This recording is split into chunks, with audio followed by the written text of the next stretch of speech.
Welcome everyone to the Wilmette Institute's regular webinar series, which has as its purpose to highlight the immense diversity of the Baha'i teachings and the ways they contribute to the contemporary world, and particularly to the prevailing discourses of society. Today, we will turn to the Baha'i view of the girl child, the worldwide situation that they are in, and the Baha'i principles related to their development. Let me move on to my next slide here.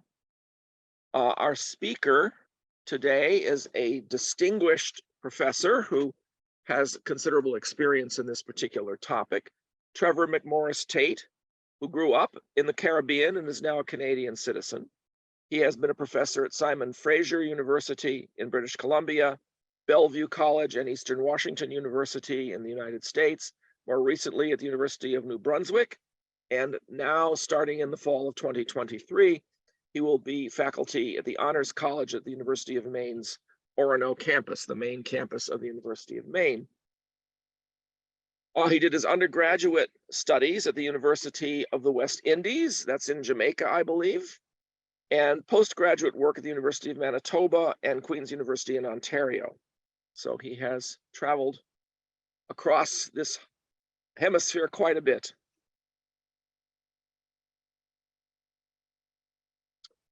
He has a PhD in international studies. His current research focuses on global governance, international norms, and the girl child. Dr. Tate is the past president of the UNA USA UN Foundation in Seattle and has collaborated with civil society organizations on Baha'i projects. He has been a Baha'i for much of his adult life and has served on Baha'i institutions in Manitoba, Ontario, British Columbia, and Washington State. Before we actually turn the floor over to him, however, I should mention something a little bit about our upcoming programs, just so you're aware of what else we are going to have available to people. We have 3 webinars coming up in July that I think will be of interest to many people. Jannah Khodadad is going to be talking about the banishment of Baha'u'llah from Baghdad to Constantinople and ultimately to Akka on July 16th. Then on July 23rd, we have a panel on religion and science in a globalized world. And then finally on July 30th, the Baha'i faith in Russia, history and current developments. So those are 3 webinars in a row towards the end of July.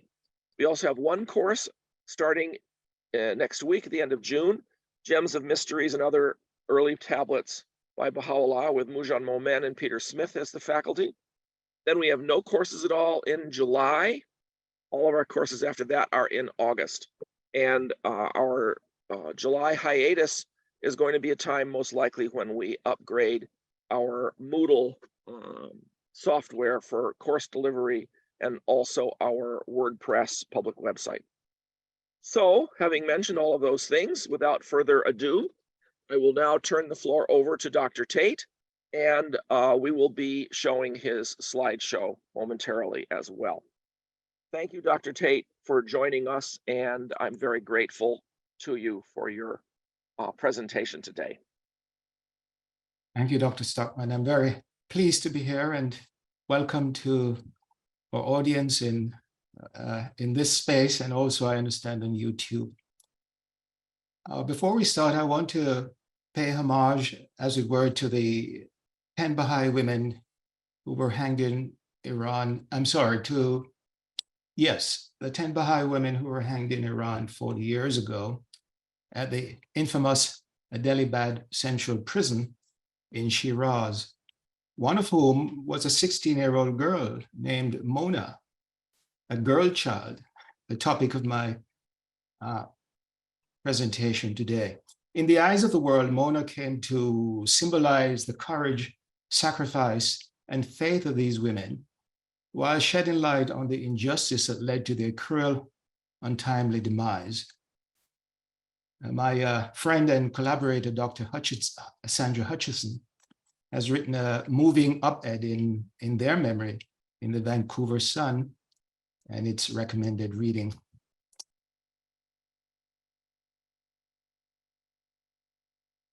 Yeah, let me just say that I'm not sure that I'm going to be able to accomplish all of what our host has said in this webinar, but I hope that the questions that follow will tease out the Baha'i approach more. And I just want to explain to you my interest in this topic. It began when I was, as you heard, I was once the president of the UNA, United Nations Association in Seattle. And one of the outreach programs that we engaged in under my presidency was to focus on human trafficking. As some of you know, there are some key cities in the United States and Canada that are receiving cities for trafficked, especially young women from many parts of the world, but we were mostly interested in Romania, where a lot were coming from to Seattle. And that led us to try to understand some of the dynamics of human trafficking. Of course, the UN has a lot of material on human trafficking. The United States State Department has its own website, which details the efforts by the United States government to try to stem human trafficking to the US. And Canada has its cognate as well, and many other countries. And so that's where my interest began in trying to understand this phenomenon and how we as a civil society organization could seek to contribute to addressing this horrific issue that has affected the lives of so many young girls, and of course boys too, and adults across the world. So that was what sparked my interest in the girl child. In this webinar, I situate the girl child as a subject of study within the global gender equality framework, and more broadly, within the human rights regime, by which I mean to say, within the basket of principles, norms, rules, and processes that the international community has signed on to, and that are meant to shape decisions and practices, support and attitudes in general towards the girl child and her rights.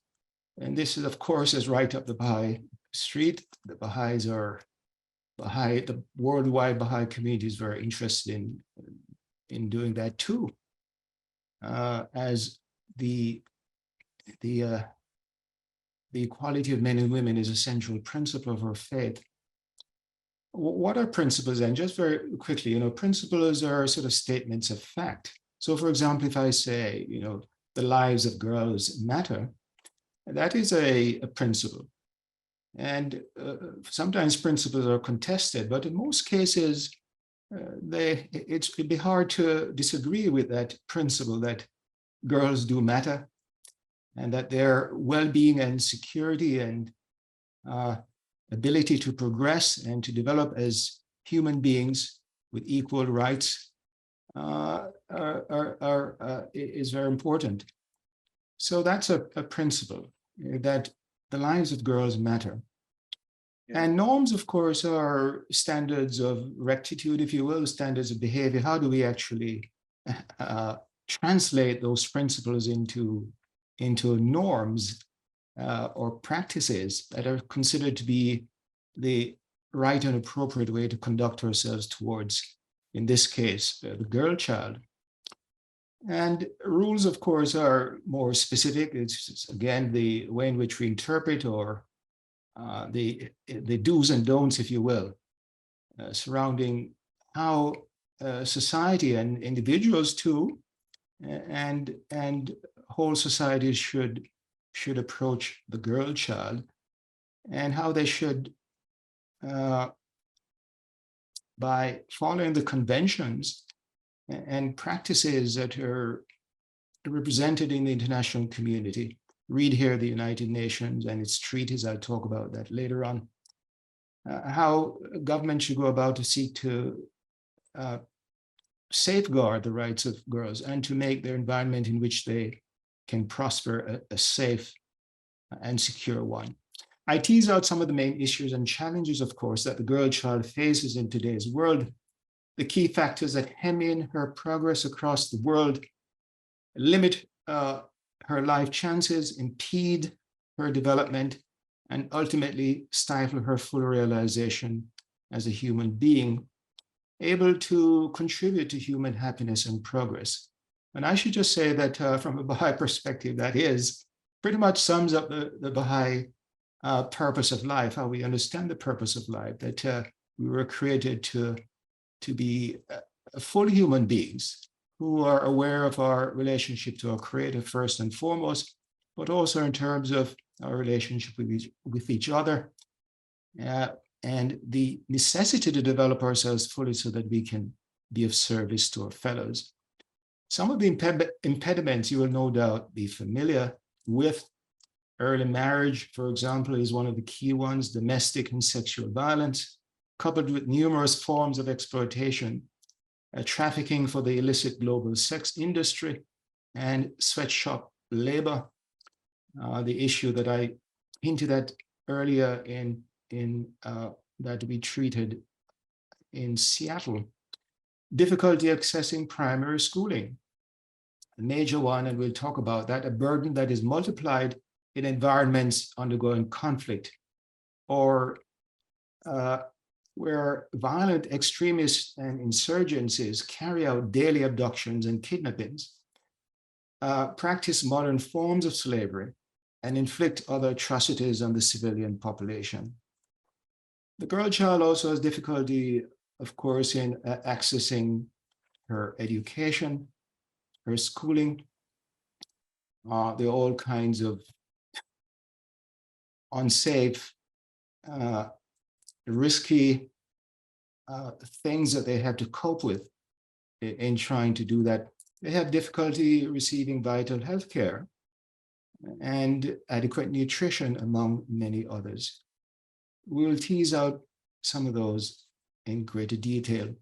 Then I weighing on the progress to address these immense challenges that the girl child faces, while pointing to the achievements made since the Beijing conference and subsequent adoption of the UN conventions, and more recently, the ambitious sustainable goals of 2000. You might ask, some of you in the audience might well be asking, why girls? Why not children in general, boys included? Well, the answer lies partly in academic convention of bounding your subject. I'd say not biting off more than you can chew, but also, and more centrally, because granted that children almost everywhere are at risk of one sort or another, girls are much more so in the firing line, so to say. Witness, for example, the abduction of hundreds of schoolgirls, not schoolboys, but schoolgirls in northern Nigeria by the insurgency group Boko Haram, which literally means Western education is forbidden, facing as they do a surfeit of issues having to do with tradition, culture, and stereotypes about gender roles.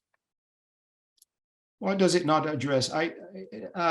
Since I'm focusing on the girl child, it's a broad topic, of course, but and so in this seminar, in this webinar, I'm not concerned so much about domestic aspects related to, say, juvenile justice, classroom stress derived from teasing and bullying, intimidation and chauvinistic displays by male students, teachers' reluctance to accommodate girls' special needs during their menstrual cycles, transactional sex impacts, except as concerns trafficking for the global sex industry, psychopathologies and mental health-related factors such as depression, associated puberty, eating disorders such as anorexia nervosa, other behavioral, emotional, and social syndromes, risk associated with physical activity, obesity, and so on, and issues concerning female feticide and girl infanticide. Let me just very quickly outline the Baha'i perspective.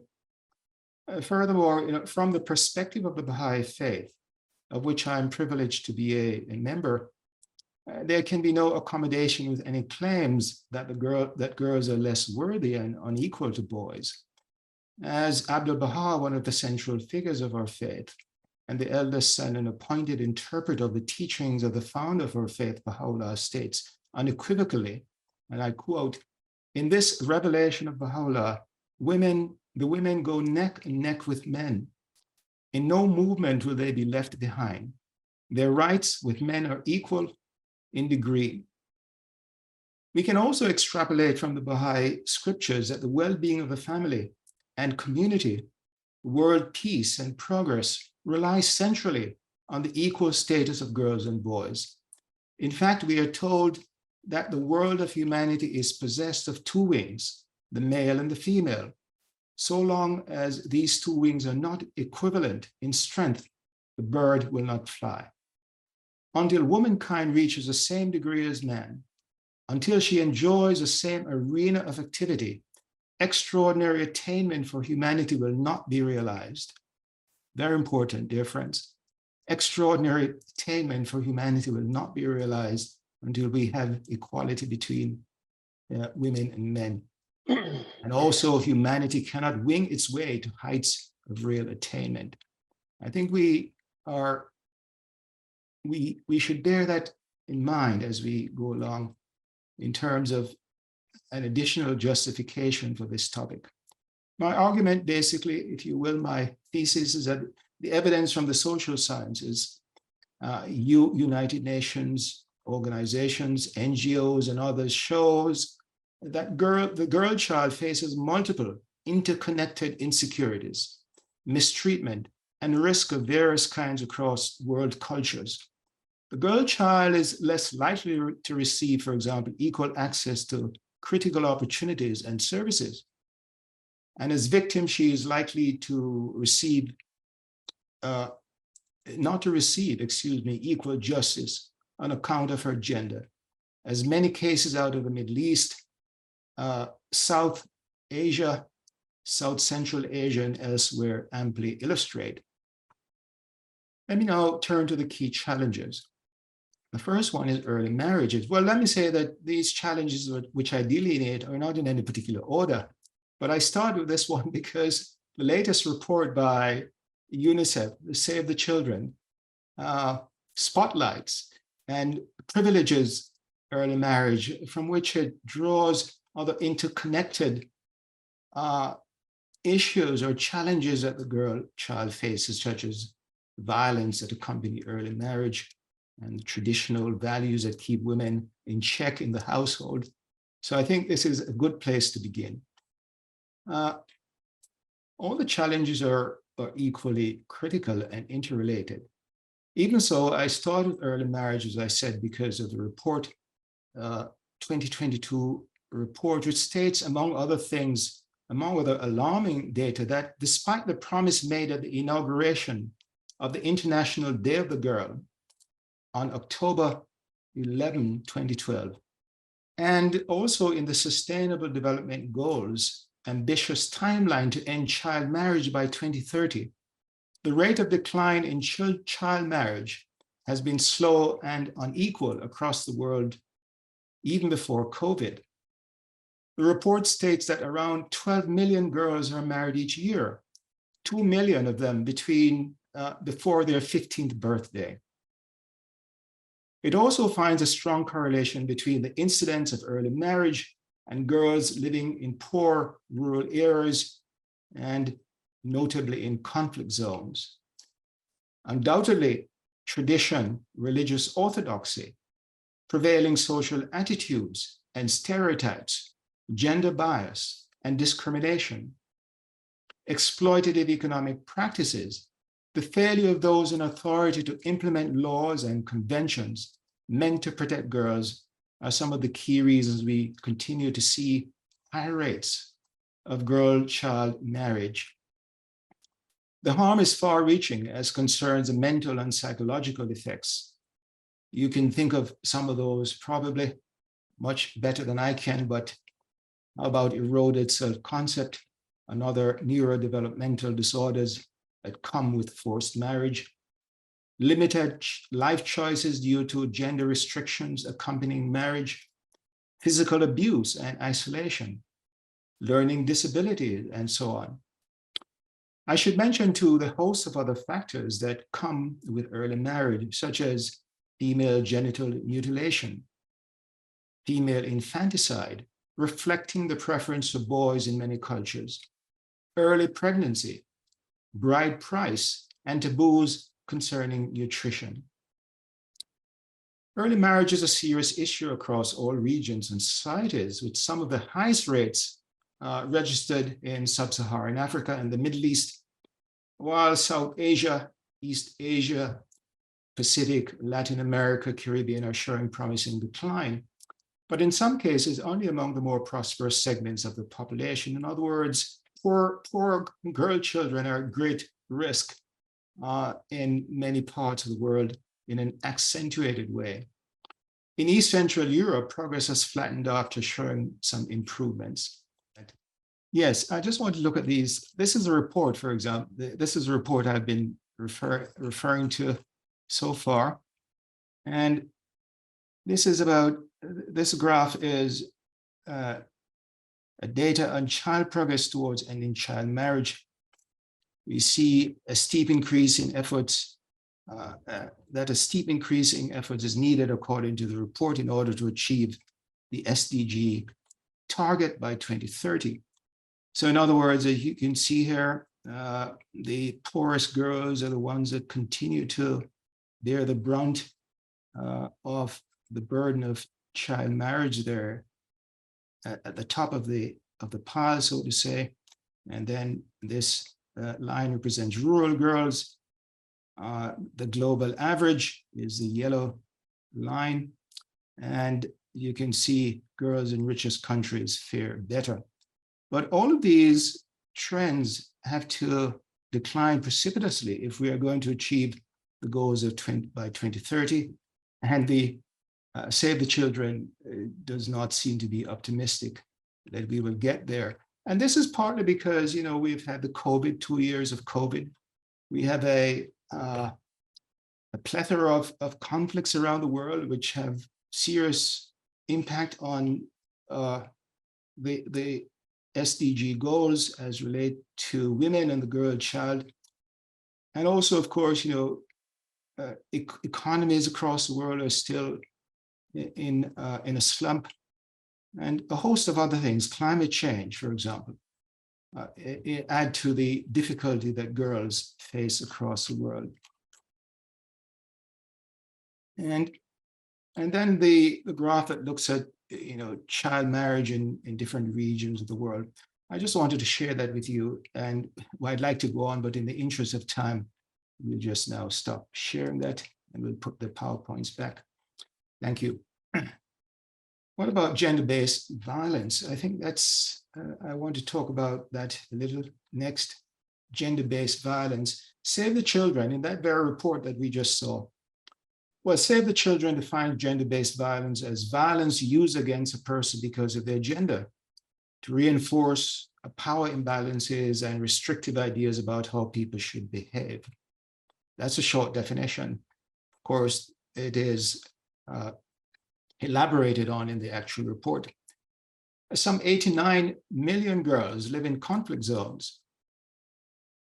Let me just say that again. Some 89 million girls live in conflict zones, which means that 1 in 5 adolescent girls between the age of 10 to 17 live in such zones. And by the way, the definition of the girl child is from up to age 18. So we're still in that region. There, girls are 20% more likely to marry early compared to girls in non-conflict regions. That, I think, is the important takeaway. It's important too because child marriage itself is a form of gender-based violence. In 2021, during the pandemic, the United Nations weighed the danger to girls, gender-based violence to be severe and extreme in most regions with one crisis or another, not only wars and domestic insurgencies, but also, as I mentioned before, climate change, economic collapse coupled with reduced household incomes, poverty, government incapacity, and of course, the COVID itself. In 2023, these factors still hold sway. What does gender-based violence consist of? Gender-based violence can include physical, economic, sexual, and emotional, i.e. psychological abuse. Insofar as gender equality, goal 5 in the SDGs, the goals, the 2030 goals, Sustainable Development Goals, 1 in 5 or 641 million females aged 15 and above can expect to meet some form of violence from their partners at least once.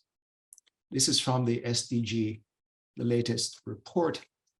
As for sexual violence, girls face considerable risk from HIV, AIDS, and other sexually transmitted diseases. Let me now move to health and wellness. Defined by World Vision as the prevention, treatment, and management of illness and preservation of mental and physical well-being. It goes without saying that multiple factors combine to negatively impact girls' health. Sexual and other types of violence, traditional practices such as genital mutilation, endemic gender bias, among others. But beyond that, the findings show that girls in many developing countries do not receive essential immunizations that would protect them from infections and diseases. Health clinics are rare or are poorly equipped in rural areas.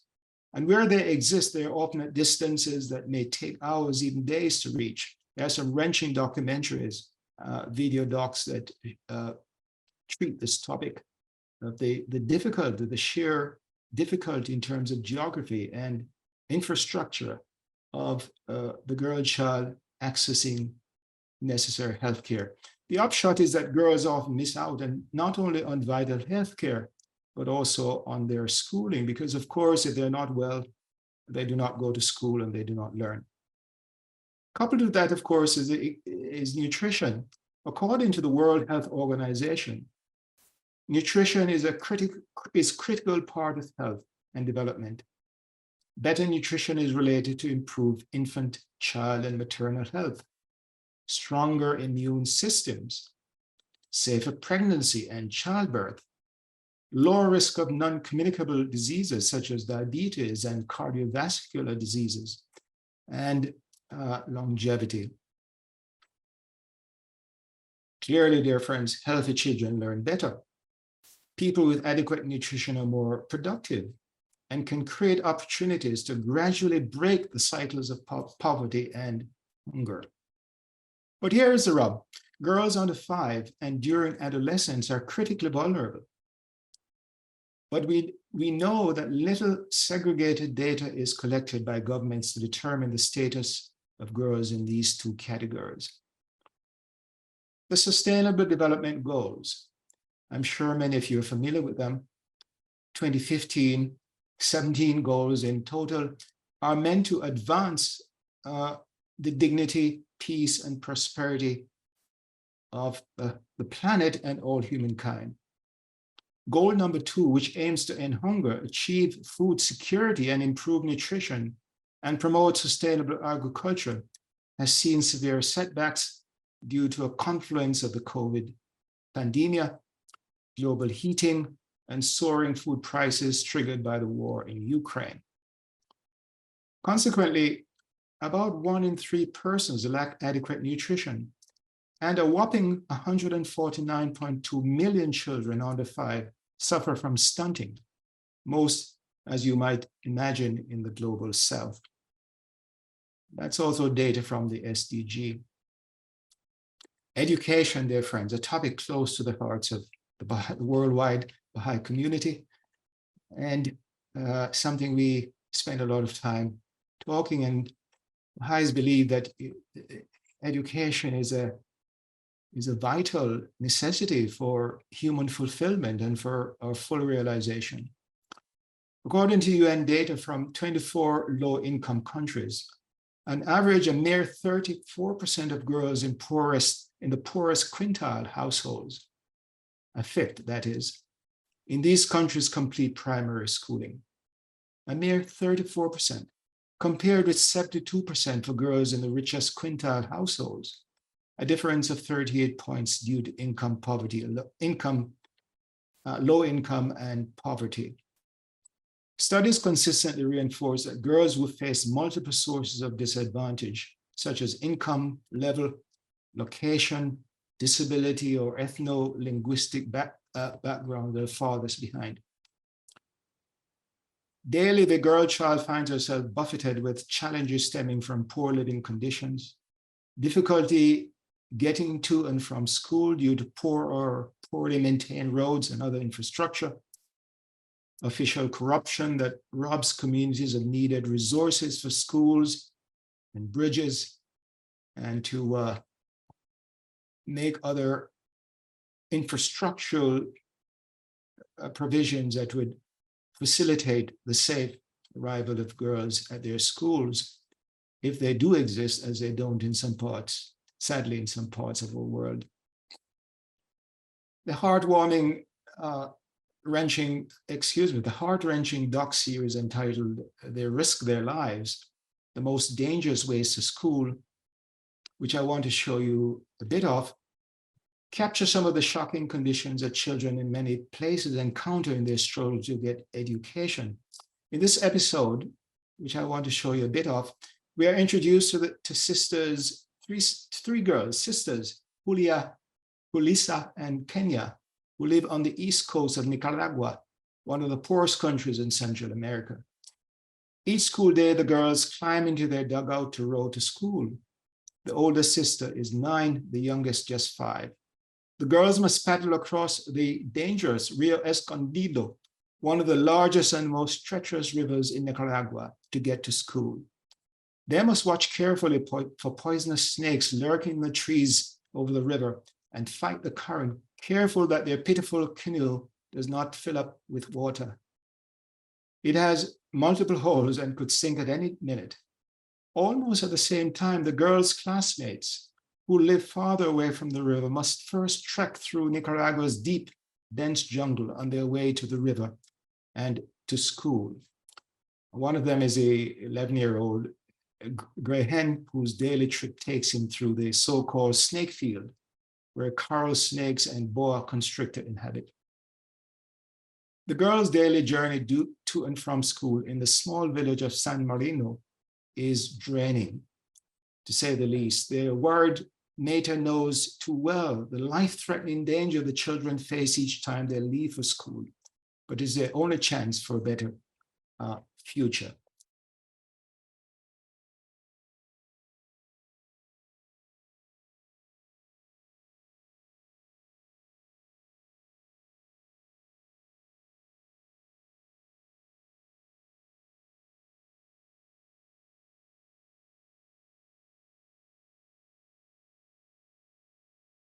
I recommend the series to you. They're all very wrenching and shocking in some cases.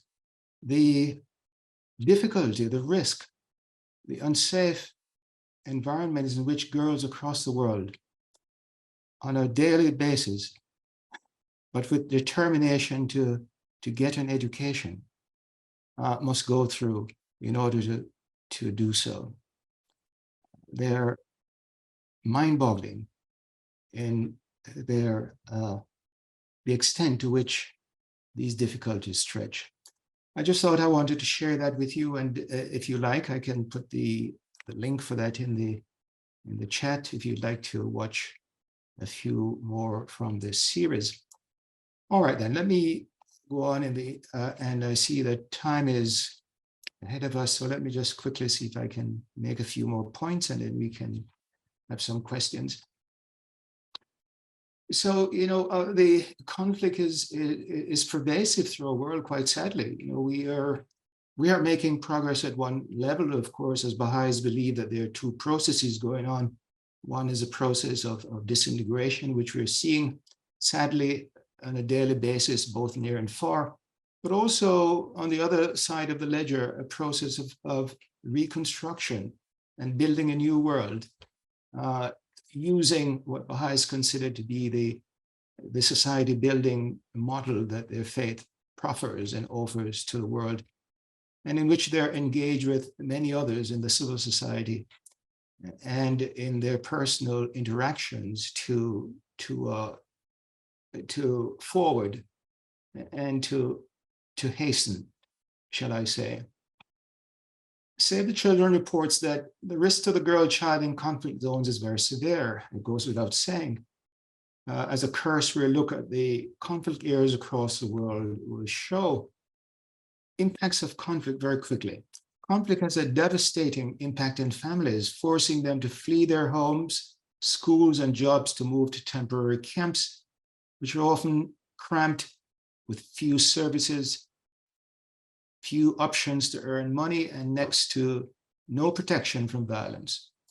While children bear the brunt of any war, we know that girls are targeted with brutal acts of violence because of their gender in every conflict. Second point, the humanitarian crisis, be they climate disasters, pandemics, or the ongoing global food crisis, lead to many of the same risks that drive child marriage, like increased poverty and a stripping away of protective systems that should be in place to keep girls safe from violence.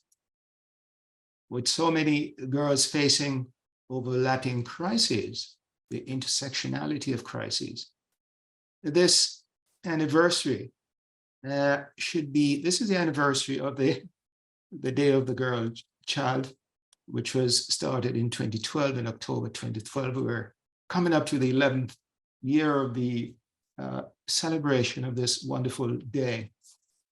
The anniversary should be a wake-up call to governments to prioritize girls and make sure they're protected from child marriage and all the devastating impacts it has on their lives.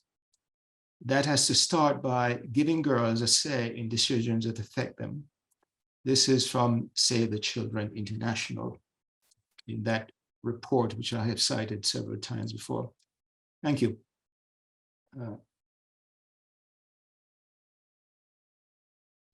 Well, it would be remiss of me to leave a sort of dismal picture, because indeed we have seen progress. It's just that they're not happening fast enough, but we shouldn't gainsay the progress that is being made in trying to move forward to improve the development of girls and to make their world a safer place for them to realize themselves fully, if I could borrow from Stuart Mill. The challenge and insecurities facing girls are daunting, as I said, especially when you consider that 62 million girls, 16 to 15-year-olds, are not in school, 16 million of whom will never go through a school gate, a full 16 million. Notwithstanding, we are seeing some hopeful signs of progress at various levels, and we have to acknowledge those. So although gender equality is still a long way off, fully 2/3 of countries have reached gender parity at the primary level. And at the international level, the World Bank, for all its shortcomings, has made girls' education a development priority. That's very important. A change from building bridges and dams and so on. The World Bank has had second thoughts, and of course, the pressure that civil society groups and others are putting on the World Bank has caused it to change its developmental priorities to focus upon children, and especially the girl child. So for instance, it has undertaken projects in Bangladesh, Pakistan, and the Sahel to improve primary and secondary education for some 500,000 girls. Take that. The bank on slide 5, a UN affiliate, states that its projects in education, slide 5, please, that its projects in education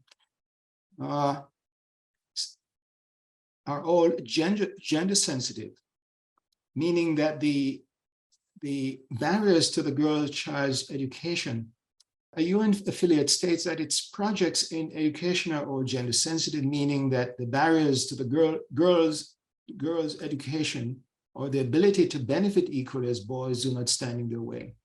Yet as the World Bank itself notes, girls, and that's in the PowerPoint, girls' access to education is not only a matter of getting into school, but also of ensuring that girls learn, feel safe at school, and are able to complete their schooling, acquire the knowledge, skills to compete for jobs, get the emotional support they need, and life skills to find their way in an ever-changing world, determine the course of their own lives, and contribute to the well-being of their community and society.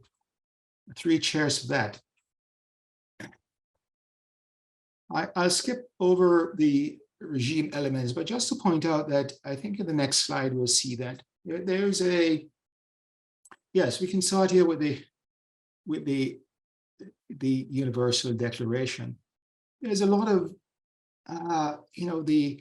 the Convention on the Rights of the Child, I think, is a core convention here, but there are many, many other conventions, and I think one of the slides will show that seek to do just what the World Bank desires to do, and which the international community has pledged to do, to improve the girl child's rights and capacity to realize herself.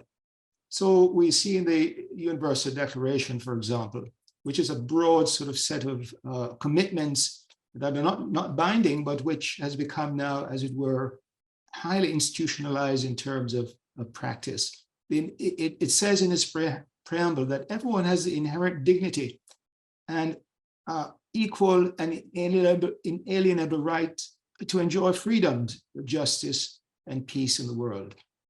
And in Article 1, it reads, all human beings are born free and equal in dignity and rights. They are endowed with reason and conscience and should act towards one another in a spirit of brotherhood. All of the conventions, if we go to the next PowerPoint, I think we might see them. Yes.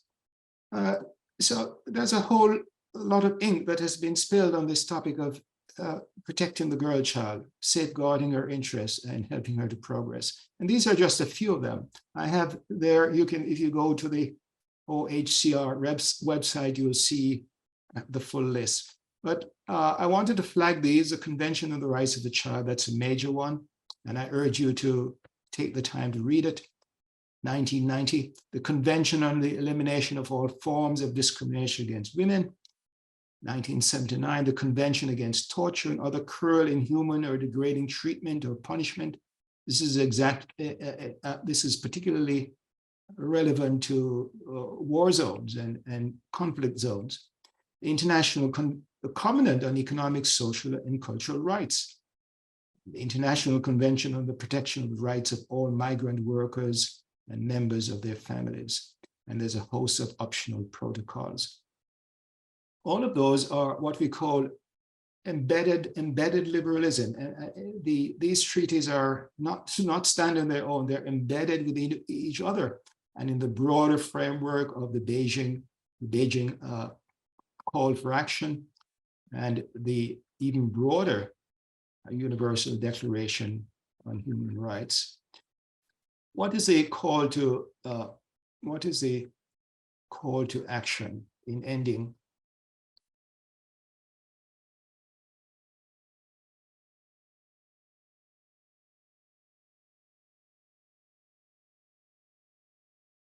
Yes, let me skip. I've skipped over a lot of points because, of course, one never expects to finish these things, and I have prepared much more than I can deliver here. But I'd be happy to send my notes to you if you would like. But let me just move into the final bit, the call to action. What can we do as individuals and society to help the girl child to realize herself and to do so as fully as possible? Because at the end of the day, we will all benefit.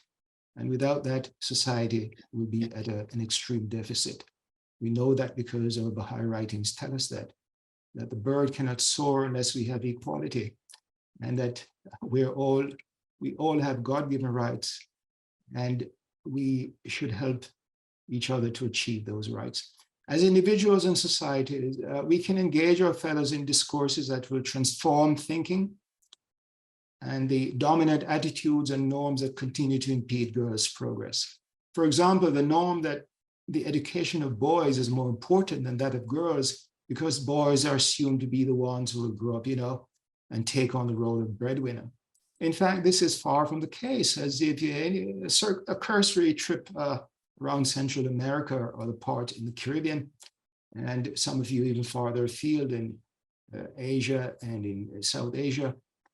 And as the research shows, that increasingly it's the women who are bearing the burden of raising the family and providing an income. We owe it to ourselves to try to understand the complex realities that the girl child faces in multiple interlinked environments: family, household, on the street, schools, the playground. One study from the Canadian prairies, to bring the issue even closer, find that girls that experience violence at home are more at ease with the violence that is endemic to prostitution. Another study from Quebec shows that the violence that girls experience in the home and the family setting precipitates involvement in prostitution. That the argument is that the violence anchors them more in it once they entered. Some of us may have civil society, the second call to action. Some of us may have civil society or NGO connections. Well, maybe we may be able to leverage our affiliations to meaningfully advocate for tighter safeguards for the girl child and for realizable and consistent monitoring of current legal protection, both at home and abroad. I mentioned in my introductory remarks my work with the UN Association to stem the trafficking of young women from places such as Romania, where the sex industry in Seattle and other destination cities across the US and Canada, Toronto, Miami, New York. You know these places, I'm sure. The other thing we can do in terms of a call to action is to sponsor a girl child. You may know someone who has received great satisfaction from sponsoring the education of a girl in some part of the world. I don't want to bring myself into the discussion, but by my wife and I certainly do, from our sponsorship of a young 12-year-old girl, Nigerian girl called fittingly Peace. And we have received her school report every so often, and we get a report on her progress and so on, and we receive immense satisfaction from being able to do this. I wish we could do more, but it's a place somewhere to start. From a policy direction, we can align ourselves with agencies in the civil society that are coaxing decision makers to take courageous steps to strengthen the existing regime, though that body of embedded conventions and protocols that I mentioned earlier, at the core of which is a convention on the rights of the child. They would do well, the governments, to focus on the convention's 4 Ps: protection, prevention, provision, and participation, all of which are urgent if we are to gain the equality of the girl child.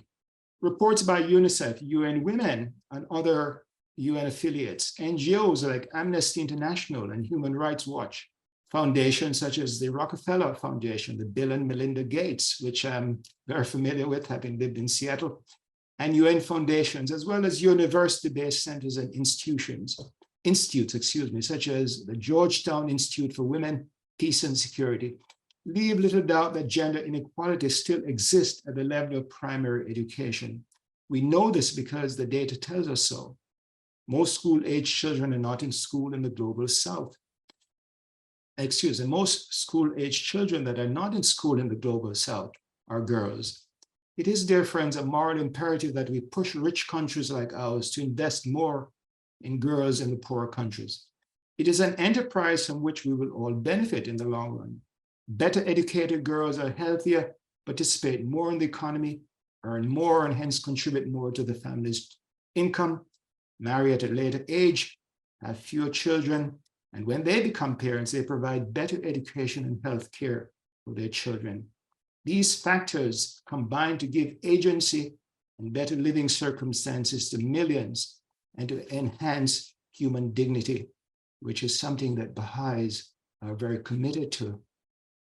Last, I want to talk about social media, the latest serious risk that the girl child faces. And you may believe this is a first world challenge only, but indeed, I've just come back from the Caribbean, and I was amazed to see the way in which young girls and others are tethered to social media. It has a Janus face, dear friends. In the one breath, pointing in the direction of multiple benefits, witness how children are able to access their education during the pandemic. And of course, there's a wealth of knowledge available and connections. On the other hand, untold harm to self-concept. We have wonderful studies now, a whole body of literature by social scientists showing how vulnerable young people are, girls, to body image, shaming, the touted dopamine rush that we get from social media has now decidedly turned into what New York's Department of Health and Mental Hygiene Commissioner Ashwin Vasan, MD, PhD, refers to as a toxin. He goes on to say this, and this is a recent article that my wife pointed out to me. Children encounter a slew of perils through their screens. These include bullying, body shaming, and eating disorders, alongside growing feelings of isolation, loneliness, and anger, all of which can fester and grow into full-blown anxiety, depression, and suicide. The call to action, dear friends, is for us to do what we can to alleviate the mental health stress and lack of focus and overstimulation that the girl child is increasingly experiencing on social media platforms. This is true not only in societies of plenty, as I said before, but just as much in societies of scarcity. It is vital that as parents and as friends and as members of community and society that we collaborate to find reliable ways to protect girls and children in general from the not so unintended effects of social media.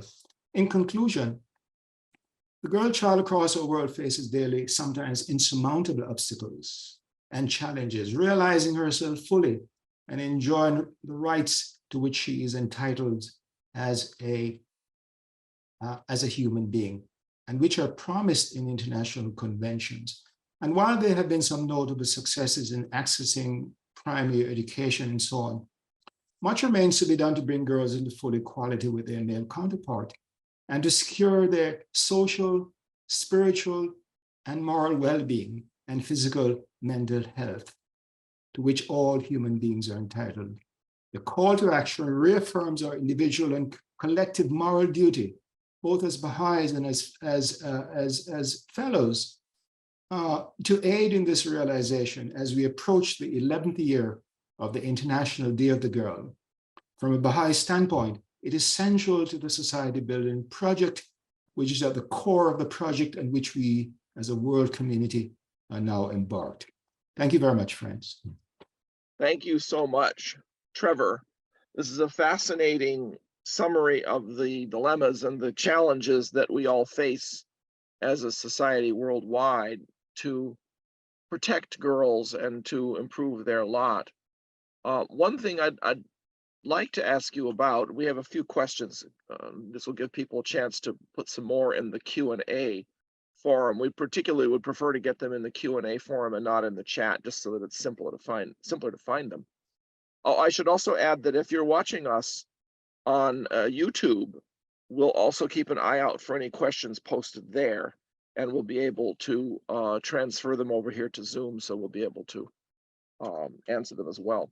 But I was curious, Trevor, we know, of course, quite prominently the text from Abdu'l-Baha saying that if a family can only educate one of their children, Yes, they should favor the girl child over the boy child because she is the first educator of the next generation. And I think it's quite interesting that from the point of view of development, the Baha'i faith emphasizes the role of girls in development. Not that it doesn't emphasize the role of boys, but it has a particular focus on the role of girls in social development and cultural and spiritual development. I gather that now the rest of the world is, shall we say, catching up to the Baha'i perspective on this. So I thought I'd ask you to comment about that, because I gather that you go back 50 years ago and this was not a concept that was widely followed, though I don't know, I may be wrong.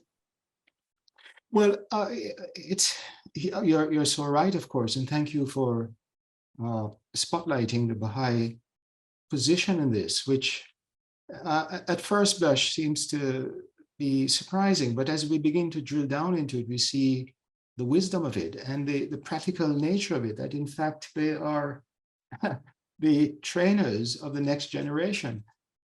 But also, so that's an additional justification.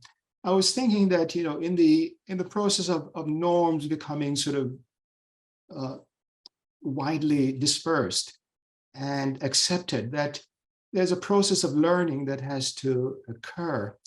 And increasingly, as we have seen, on the one hand, how women have been able to marshal the few resources that they have to produce so much. Think about the Grameen Bank and the small loans that that Professor Yunus gave to walking in the woods one day. I guess he had an eureka moment. Thankfully, it's amazing what comes to you in the forest. Mm. He divined this idea of giving small loans to women and found that it transformed the lives of millions of women in Bangladesh, now to spread all across much of Asia. In fact, it's even here in the United States. This model of small loans for women to start small businesses, and how the women have transformed it into sources of income that have translated into better opportunities for their children, more access to education, and how they have been able to improve their access to nutrition and so on. And now the women have a place in the family.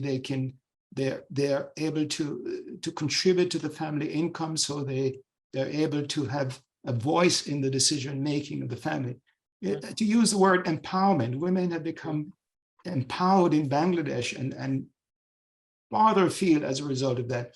So I think we have very good evidence that this is critical, that the girl child be privileged. If we can't do both, you know, if we can't afford to do both, we have to, because of the fundamental importance of it and the crucial role that women play in human development and in social transformation, to give the girl the preference. I think you're quite right in saying that the learning has now become widely diffused, and that very few people question the wisdom of this, because we have the empirical evidence to support it. Thank you for that question. Thank you. That's very helpful. Now we do have a couple of questions that have come. Heidi has actually asked 3 questions. She wanted to know the name of the series and where we might see it. So you might want to put the information in the chat so that people can see it. Yes, absolutely. I do that. The series is called, I'll put it in, but the series is called They Risk Their Lives, the Most Dangerous Ways to School. The Most Dangerous Ways to School. And there's I don't know, maybe 12 or 15 in the series. And it's just mind-boggling, really, but very educational, very informative. And so I highly recommend it. I will put it in the chat. Okay, good. Yeah, otherwise people could find it presumably using Google or some other search engine, I suppose. Yes, well, any search engine will get you there. Yeah. Yes, I use Opera, and it's fine. The next question, Paul's asking you exactly about this, and this is what we're talking about, is the link to the series, which would include that particular video about the 3 sisters going to school. There's something about a question about the what was the number? Is that 16 million 16 million or 60 million female children will never go to school? I think yes, 16 I think is more the correct. There are 60 million female children who never go to school. No, 16 million will 16. Never see never go through the gate of a school. It's I'm not sure. I don't know. I don't have it in front of me at the moment, but it's either 12 or 16 million in that ballpark anyhow. But whatever the case is, it's a staggering figure, isn't it? Yeah. In terms of children who will, the girl child who will never be able to see the gate of a school. Yeah. All right. And she also asks about your notes. And one thing we can do, of course, is we can put the PowerPoint up on the web page about this talk. That web page is the place people went to register, but we'll also have the link to the recording there once we have it ready. And we can also put up there anything else that you can provide us. If you have, for example, a little PowerPoint, perhaps a link to that report that you were showing us. Yes, These kinds of things, we could easily add them to that page as well, so that people would have one place to go look and find this information. absolutely. And I wanted to show this, but in the interest of time, I did not. But if you, this is something I wanted to tease out a bit and show to you, but I can now share it and recommend that you visit it and look at these figures. This is the Sustainable Development Goals, and it's an assessment of where we are a snapshot, UN Women calls it, of gender equality across sustainable development goals. I urge you, dear friends, to peruse it and to spend some time with it. You can see some of the figures that I've talked about here. Maybe these are even more up to date. But 380 million women and girls are in extreme poverty, for example. 1.2 billion women and girls of reproductive age live in countries and areas with some restrictions and access to safe abortion. Gender equality at the current rate of progress, this is staggering. It may take another 286 years to remove discriminatory laws and close prevailing gaps in the legal protection for women and girls. And it goes on and on. So very startling data here from UN Women, the special agency that has been set up by the United Nations to deal with issues relating to gender equality and justice for women and the girl child. If you haven't visited UN Women, I urge you to do that as well. We don't have time to go through it, but I just wanted to alert you to this data, the spotlight from UN Women, the newest UN organization, which coming out of the Beijing call for action to focus on women and the particularities that women face in trying to gain equality in our still unequal world. I want to thank you, Trevor, for this fascinating presentation today, and really all of this information and especially the call to action at the end with the various possibilities of things that we can do to alleviate the situation and accelerate the development of an equal situation around the world. So I'm not aware of anything else to add here. And I want to also, is there something else there? Just a kind word to thank you. Very good. Thank you, my pleasure. Kimberly. Good. Oh, that's good. Oh, yes, I see it. And So I'm you've going got the to link up there now for the YouTube. Yeah, I'm just going to, excuse me, Rob, I'm just going to put up share this again so that people can see if they'd like to watch it. This is the name of the series, They Risk Their Lives, One of the World's Most Dangerous Ways to School. And this is from Nicaragua, as you saw, but there are episodes from Bolivia and Peru and Mexico. Wow. Nepal, India, even from Siberia. Huh. So wow. Yes, children, the girl child is trying to get to school too in Siberia and in winter. That's fascinating one to see the struggles that they face there and elsewhere. The one in Nepal, the children had to stretch a long sort of rope to cross a dangerous river to get to school. in a bucket. Oh, wow. So, yes, so it's a range of challenges but the dogged effort and the determination to get an education is so Absolutely. powerful that parents will allow their children to take these risks because they realize that is the only way they can develop themselves and find a way in the world.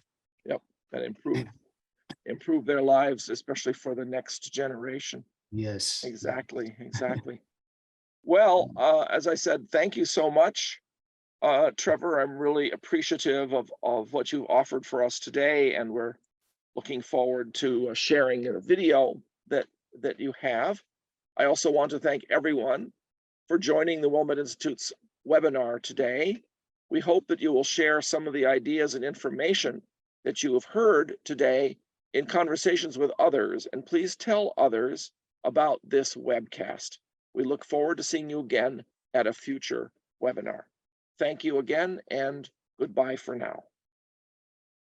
Thank you, our audience, and thank you for being with us on this webinar. Thank you, Dr. Stockman, for inviting me to present. And thank you very much for joining us.